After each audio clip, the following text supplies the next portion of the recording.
I don't care what my social media following is, and I really don't care if I have a big audience or whatever, but I'm still gonna go back to the ground that made me the man I am today. So I still go back to those emails. I do it to this day. Like last week, we sent out another round, 200 emails, getting ready for back to school. And so for me, that was a system that works for us, and it was just cold calling. And I feel like everybody everybody doesn't really know your business or anything until you actually put it out there. The best form of marketing is word of mouth. Right.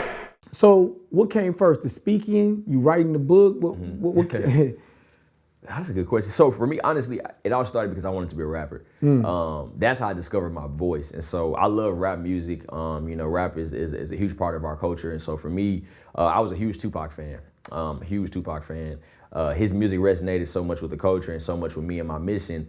I started wanting to be a rapper. So I was like 19. I think this is around the year Lil Yachty, Lil Uzi was blowing up, SoundCloud and all that stuff. So everybody's trying to be a rapper at this point. Right. And so I'm making this one song. This one song was called Slaves. It's about me wearing a bunch of chains and all that. And so, I wrote the song for like 3 months. I got it mixed, mastered. I put a lot of money into the song. It didn't go anywhere. I never even released the song officially. I told my homies, I was like, how y'all like it? And they was like, it's all right, bro, but it ain't all that. This ain't that good. And so for some reason, I just didn't feel confident in releasing that. And so I kind of felt like it just wasn't, a part of my destiny and what I was chosen to do.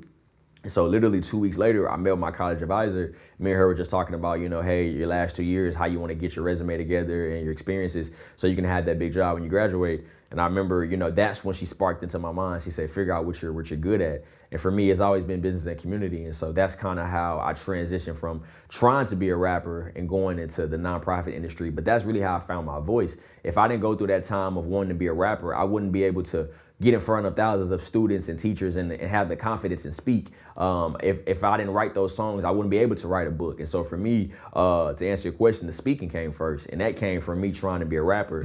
Once I figured out, I have a voice, and I've always been a vocal person. I've always been a leader. I was always a person that would get up and do stuff in front of the class. So I've always had that knack for leadership and being able to do presentations. But now I'm actually formulating and putting it together. And that's really how I became a public speaker. Wow. That took me back. I wouldn't have thought that. But yeah, it helped you develop your voice though, yeah, right. Exactly, For sure. Yeah. Okay. So you enjoy speaking to the youth. Why is this? Speaking to the youth is kind of like my rapping in a sense, right? It's kind of me giving my message out. I can't rap and do none of those things like that. So I had to figure out a different way to craft my message to the kids. And I enjoy doing it because it's reach one, teach one. I may have 1,000 kids in the crowd. They all may be listening, but there's one that's really gonna take in that message and is gonna apply it and that's gonna change their life. And it's building a legacy. Because if you mold kids the right way, you teach them things at a young age, those lessons will stick with them. The things that my parents did for me sticks with me to this day. And so if I can go in front of a group of students and I can speak to them and I can show them different things and I can tell them different things, you never know whose life you may be impacting. And so for me, it's bigger than just giving out a message and then walking off. And that's one of the reasons why I like to say I'm really not a youth motivational speaker. Like I don't really like the tagline because I feel like I'm more of a impact or application based speaker. Because when I speak to the kids, I want you to actually take what I'm telling you and you go apply it and do it. And I really speak on business and community to the kids and I show them ways to build revenue and build wealth. And so for me, I'm not gonna get up there in front of you and yell at you until you wake up at 5 o'clock in the morning and do all the stuff that you see the average motivational speaker does. But what I wanna tell you is, what school is not teaching you, showing you how that you go and start that business or how you learn financial literacy, how you learn how to start that YouTube channel, whatever you want to do, giving the students those tools and the resources is really more so what inspires me because that's the next generation. And so if I can get in front of them and give them a message, that's what it's all about. And so I have fun with it. I love it. It's a great time and you never know whose life you're changing by your words. Right. The children are the future for sure. Yeah, for sure. Yeah. I think that gets overlooked by a lot of adults at times. Yeah. For sure. Okay. So, what started that? Like, what was the first speaking? Like, how did it come about though? Man, the first speaking engagement, 2017. This had to be around September. So it was crazy. When I first started, I had no idea that you can even speak. I didn't even think that was a thing for me. And so I remember I started the organization April of 2017. From April to about August, we just spent time volunteering in the community. school was starting back, and I was like, okay, now we got to get in front of the kids. So I started reaching out to schools, and I remember I put together a presentation, and I literally was walking around the house, and at the time I'm in college, I live with my best friends. These guys like my brothers. I'm just walking around the crib, they playing 2K, I'm walking around and I'm reciting the speech, but I have no notes and no nothing in front of me. So my bros are playing 2K, and he's like, dude, like, where the words at? Like, I don't see anything. I'm like, bro, I'm going off the top of my head. And that's when I knew. I said, wow, like, if you can do that naturally, just off the tongue, and it sounds like something that people have been practicing for years, you have something. And so I remember I sent out like 200 emails to all the schools in San Antonio. I was just reaching out saying, hey, we have a program. We want to come to your campus, work with your students.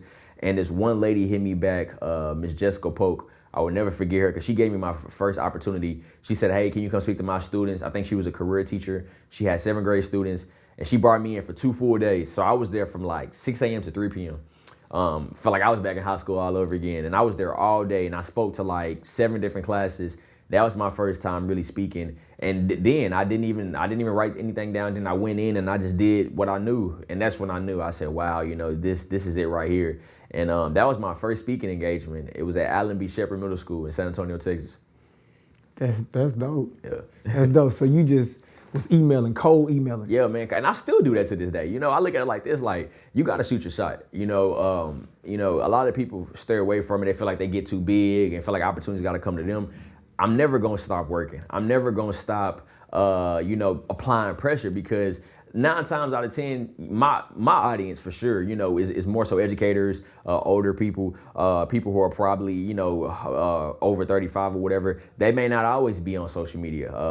They may not even know how to work their phone sometimes, right? And no disrespect, nothing like that, but it's just the honest truth. A lot of them are still doing a cold email and doing phone calls. So I look at it like this. I don't care what my social media following is, and I really don't care if I have a big audience or whatever, but I'm still gonna go back to the ground that made me the man I am today. So I still go back to those emails. I do it to this day. Like last week, we sent out another round 200 emails getting ready for back to school. And so for me, that was a system that works for us. And it was just cold calling. And I feel like everybody doesn't really know your business or anything until you actually put it out there. The best form of marketing is word of mouth. And what other way to do that is just reaching out to the people, reaching out to the masses. And that's something that we continue to do to this day, cold calling and sending out emails. Right. So you got this first one under your belt, right? Now what's the play? What's the plan? Yeah.